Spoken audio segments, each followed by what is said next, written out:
Hi friends, my name is Miss Helen from Mint and Bloom Learning, and this is Keepunumuk, Weeâchumun's Thanksgiving Story by Danielle Greendeer, Anthony Perry, and Alexis Bunten, illustrated by Garry Meeches Sr.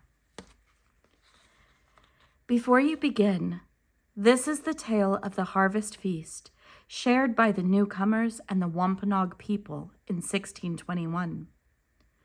The newcomers arrived in what is now Plymouth, Massachusetts, and colonized the ancestral homeland of the Wampanoag tribes. At the time of the first Thanksgiving, many tribes lived in the same area. They are often known as Indians or Native Americans. In this story, we call them First Peoples because they were the first to live on this land. The Wampanoag people have taken care of their land and tended their gardens for at least 12,000 years. The Wampanoag people hunt, fish, and raise the three sisters, corn, beans, and squash. Over time, First Peoples developed deep knowledge about the ways that many plants, often called medicine, help bodies and minds stay healthy. Important words to know. In the past and still today, Wampanoag people speak a language called Wampanoag. There are some Wampanoag words and concepts in this story. Keepunumuk, newcomers, Weeâchumun,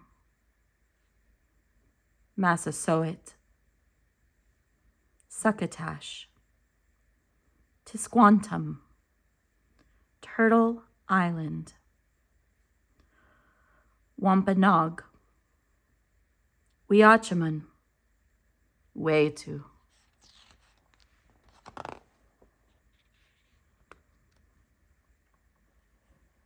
I love your garden this time of year, said Maple. Me too.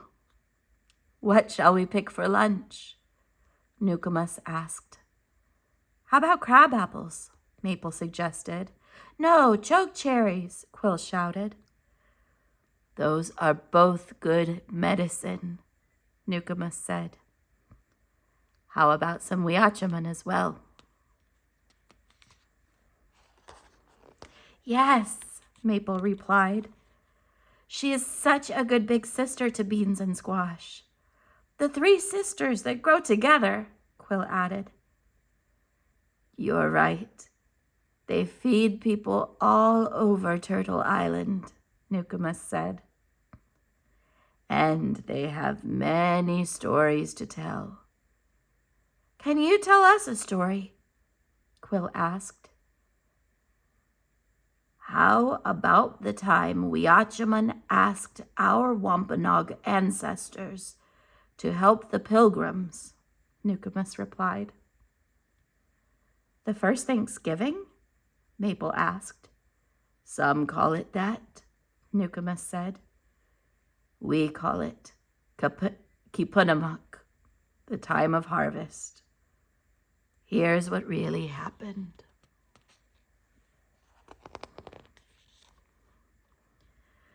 One frosty fall morning a long time ago, a large boat with white sails approached the shore. Seagulls circled above the boat, squawking, New people are coming! New people are coming! Hearing the news, Weeâchumun stretched her weary ears toward the sky. Who are these new people? She asked.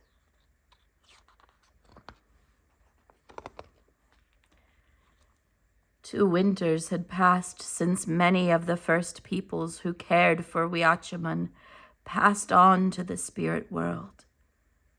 Those who were not taken by sickness found new homes to ease their heavy hearts and rebuild their lives. Weeâchumun feared this winter would be her last and called upon Fox for help. Fox looked up at Weeâchumun. "Should we trust these newcomers?" he asked. "Stay close and watch what they do," Weeâchumun told Fox.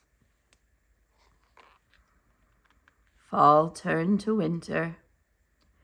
Weeâchumun and the new plants fell asleep. Fox watched the newcomers come ashore. He watched as they made their way into the forest. He watched them enter an abandoned Weeâchu. He watched them take a cooking pot and a basket of Weeâchumun's seeds. "Don't take us away," the seeds cried. "We are waiting for the first peoples to come back in the spring and prepare our beds. We must grow first." But the newcomers could not hear the seeds. Their ears did not know the voices of the land.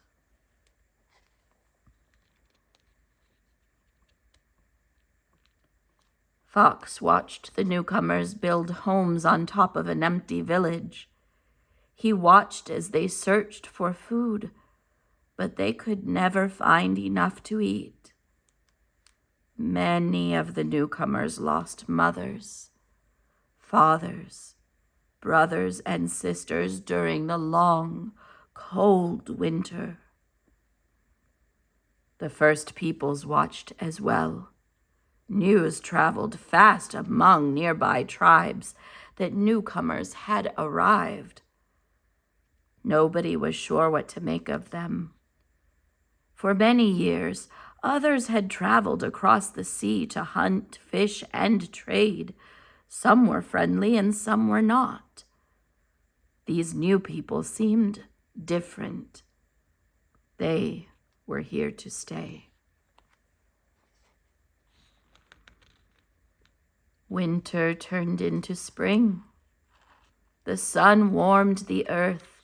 The newcomers continued their search for food. Weeâchumun awoke from her long slumber and thanked the Creator for another season. She and her sisters, Beans and Squash, pushed through the ground and reached toward the sky. Fox returned to share what he had seen. "The newcomers are hungry," Fox told the three sisters. "They took Weeâchumun's seeds, but they don't know how to help them grow."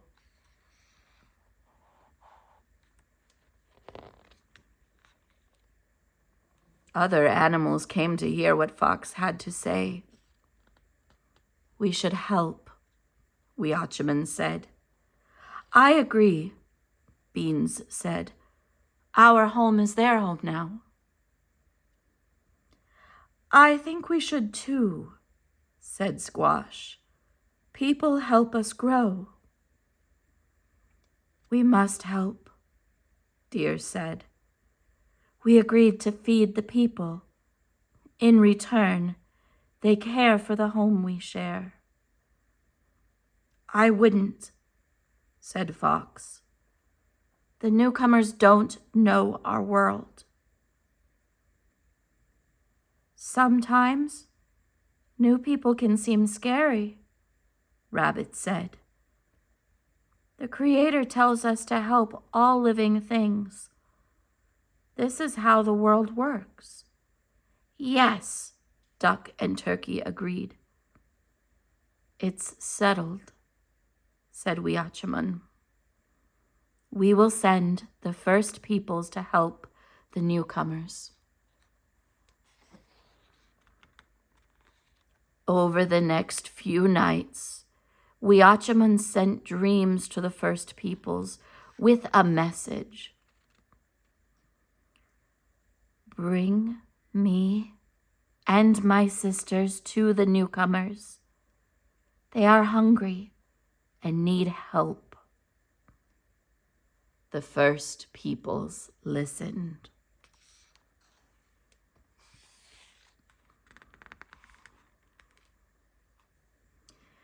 Their leader, Weeâchumun, visited the newcomers. He could see that they wanted peace. Weeâchumun introduced the newcomers to Tisquantum. Spring turned into summer. Tisquantum showed the newcomers how to raise Weeâchumun and her sisters' beans and squash. He taught the newcomers how to feed fish and seaweed to Weeâchumun to help her grow. Soon Weeâchumun's seeds pushed through the earth and climbed toward the sky.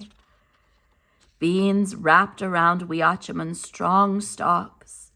Squash stretched her vines across the ground, keeping Weeâchumun's bed cool and moist. Summer turned to fall. Weeâchumun brimmed with food.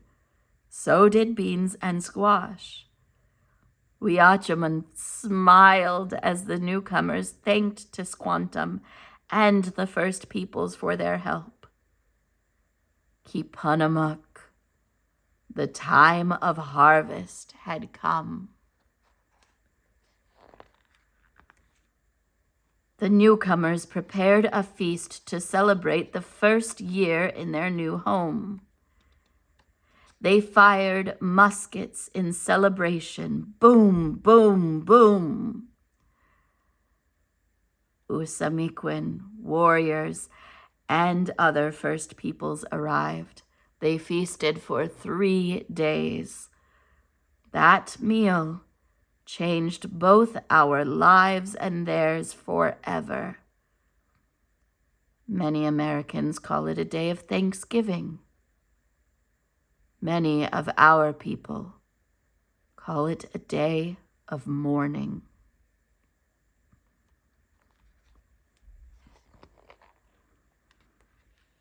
That's different from what we learn in school, said Maple.